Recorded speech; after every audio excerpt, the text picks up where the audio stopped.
Y hoy en Yo me cuido, yo te cuido, en este lunes 7 de diciembre, estamos en la noche de las velitas, nos acompaña una invitada muy especial, la doctora Zulma Cucunubá, del Imperial College de Londres, colombiana, muy destacada epidemióloga que desde Twitter, pero sobre todo desde su asesoría, la alcaldesa Claudia López y a otros mandatarios, nos ha enseñado mucho en medio de esta pandemia que ya completa más de 9 meses en nuestro país.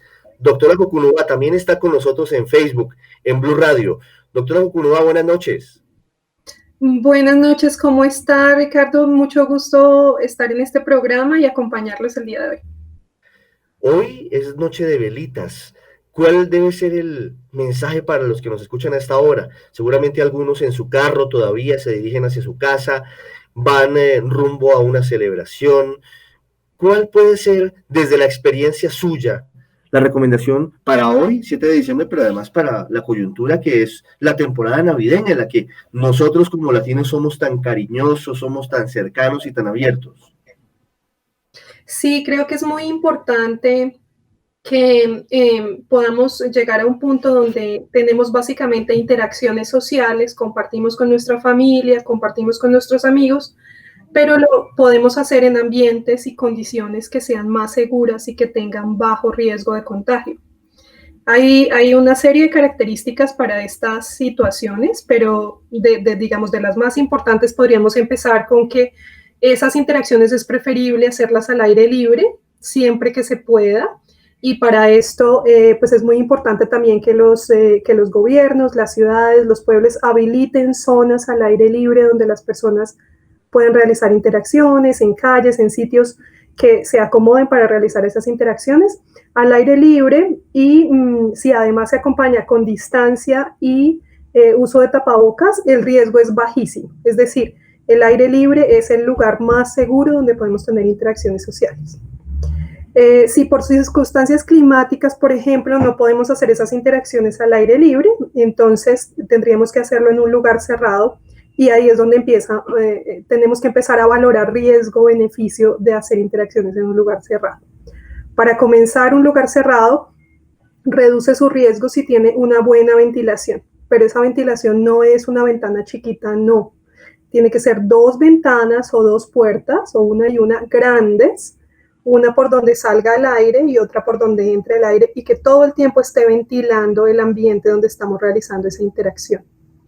Adicionalmente, en un espacio cerrado, pues idealmente no deberíamos quitarnos el tapabocas, pero por supuesto si la interacción es para tomar una cena, normal en Navidades, para comer, entonces hay que valorar todas esas situaciones, el aforo que tenemos en ese espacio, si son visitas familiares, tratar de hacerlas pequeñas, tratar de hacerlas con 3, 4, 5 personas, no visitas grandes que se vuelven más difíciles de manejar, para que el aire que esté en ese espacio cerrado sea suficientemente circulante todo el tiempo para que el aire que está respirando esas 4 o 5 personas pues esté limpio en esa interacción. Y esa interacción idealmente debe ser corta. Entre más corta es la interacción, pues el riesgo es menor. En esas reuniones sociales, en esas reuniones familiares, doctora Cucunubá, es recomendable, nos dice usted, permanentemente usar tapabocas, solamente quitárnoslo para la cena o quitárnoslo si nos estamos tomando una copa de vino o una gaseosa, es decir, solamente en ese momento sería ideal quitarnos el tapabocas, digo, si hay una visita que llega a mi casa. Sí, correcto, sí. El único momento en que nos debemos quitar el tapabocas en un espacio cerrado es en el momento en que vamos a comer y bajo el entendido que también se acompaña de una buena ventilación y de distancia. Entonces, de pronto suena un poco, a algunas personas les va a sonar un poco difícil, pero digamos es una logística que requiere un poquito de planeación y negociación con las personas que van a asistir a esa interacción para que todos entiendan, digamos, como que hay unas reglas básicas y ese es el tipo de interacciones que, digamos, vamos a necesitar durante un buen tiempo hasta que logremos superar esta pandemia. También es muy importante el tema de cantar. Y ahorita en las celebraciones de Navidad y nos encantan los villancicos, eso es muy importante, podemos hacerlo.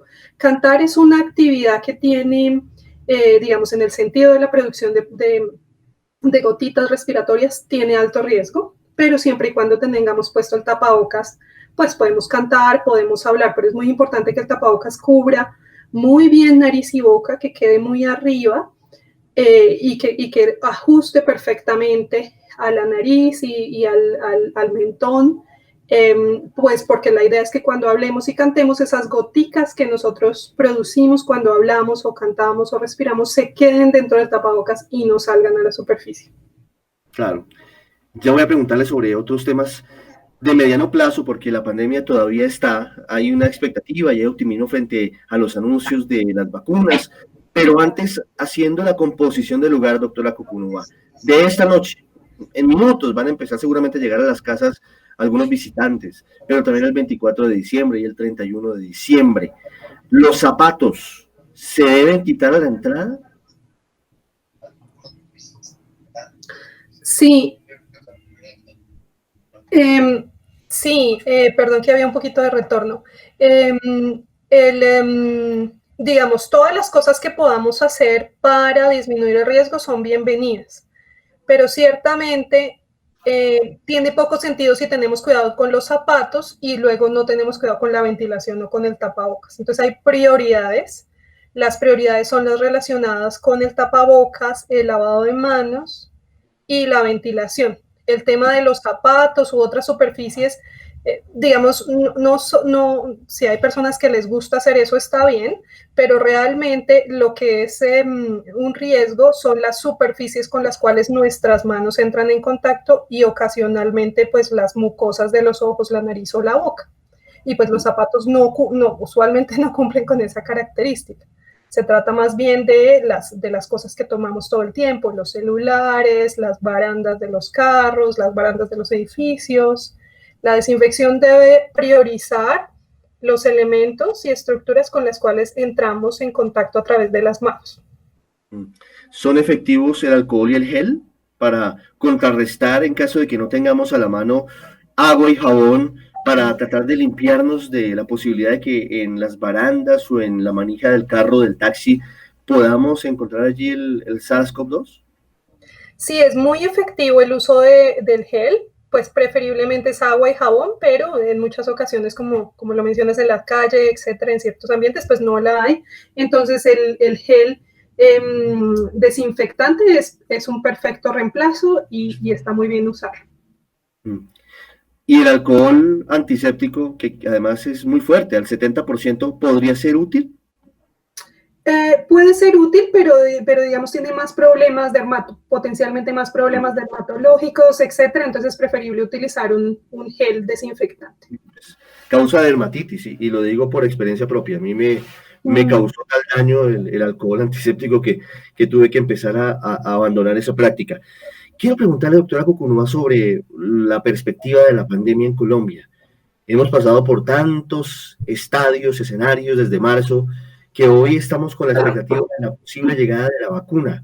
Hoy, ¿cómo estamos? ¿Cómo ve usted a Colombia en materia epidemiológica y en materia de la posibilidad de que logremos contrarrestar o controlar la pandemia con la vacuna?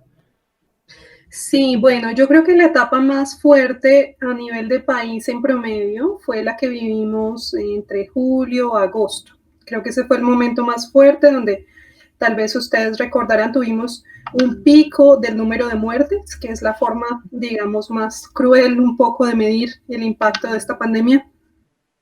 Y una vez se superó ese pico correspondió a picos más pequeños en grandes ciudades como Bogotá, bueno, varios pequeños picos en Medellín, Cali, las ciudades grandes y algunas ciudades que más o menos hicieron un pico simultáneamente.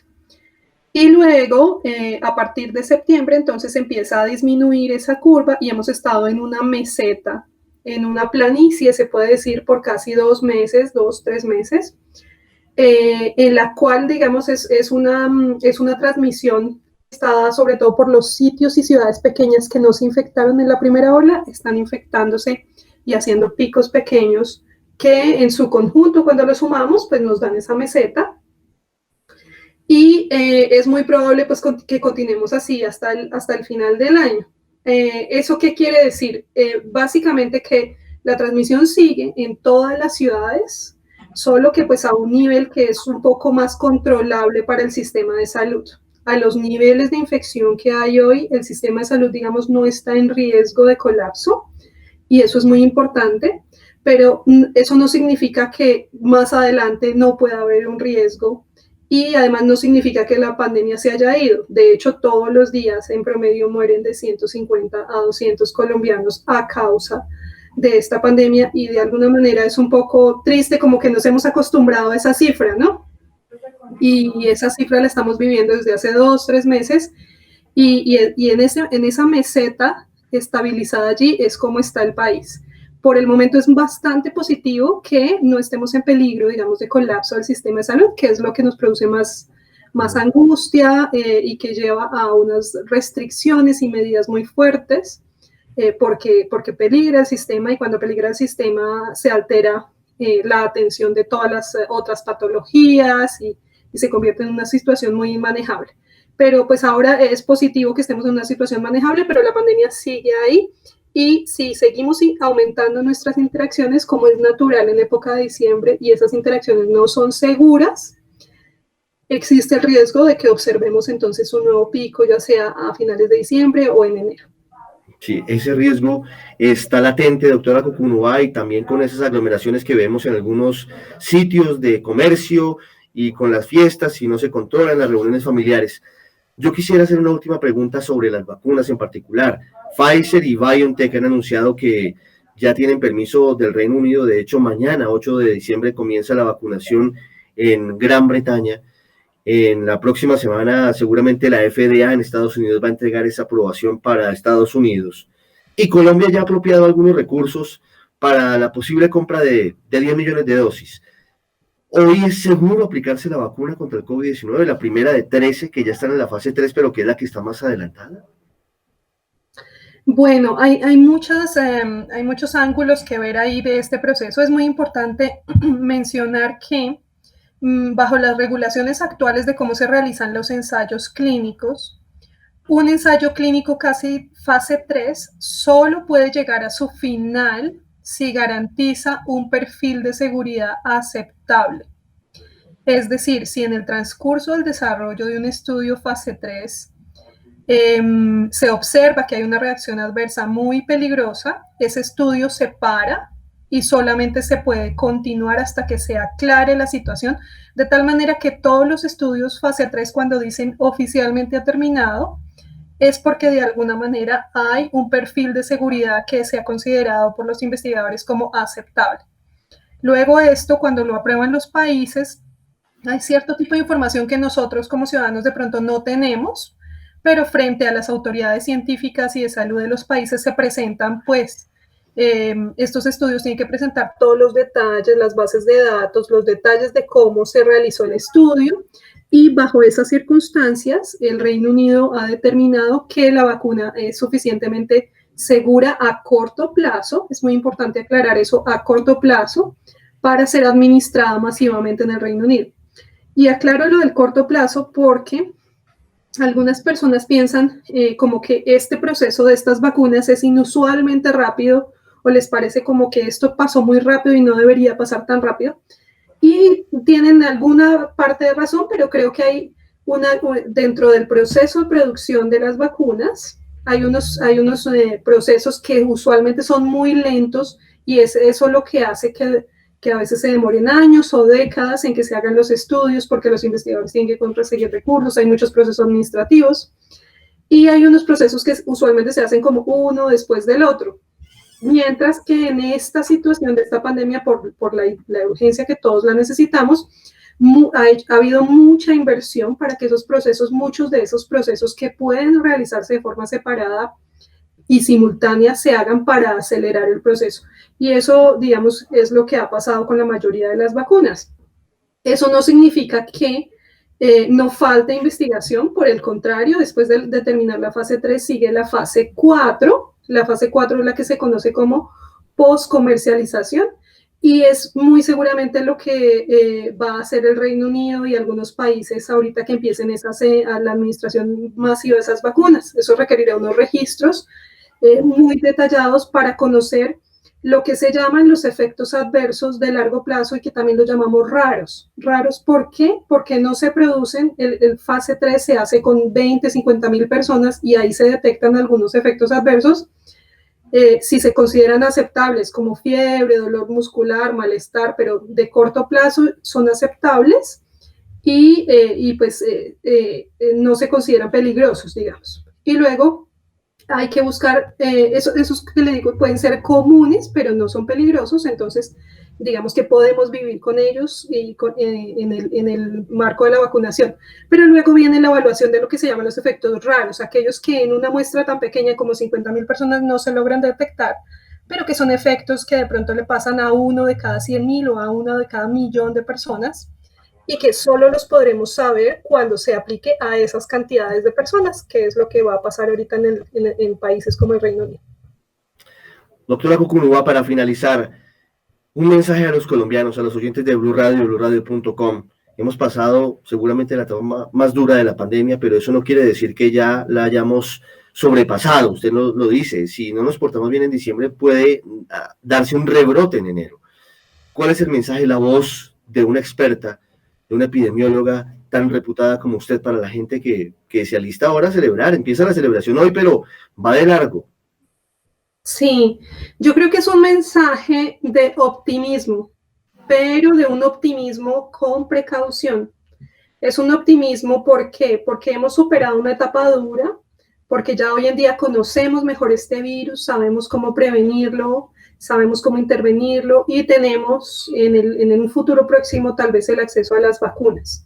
Ahí radica el optimismo, pero tiene que ser un optimismo con precaución porque la pandemia sigue y en la medida en que cada uno de nosotros contribuya con nuestro comportamiento a controlarla, hará que podamos vivir de una forma sin necesidad de llegar a restricciones, sin necesidad de poner en peligro el servicio, el sistema de salud y por supuesto, pues con la tranquilidad de que nuestros familiares, nuestros amigos, nuestros vecinos y la gente que queremos pues continúa con nosotros y juntos pues aguantamos un poquito más hasta que podamos controlar la pandemia del todo. Y entonces nos toca ser pacientes. Es mucho optimismo, pero con paciencia y con precaución. Optimismo con paciencia y precaución. Doctora Zulma Cucunúa, muchas gracias. Feliz noche de las velitas y gracias por estos minutos con los oyentes de Yo Me Cuido, Yo Te Cuido en Blue Radio y BlueRadio.com. Un gusto estar aquí contigo hoy y muchos saludos a todos.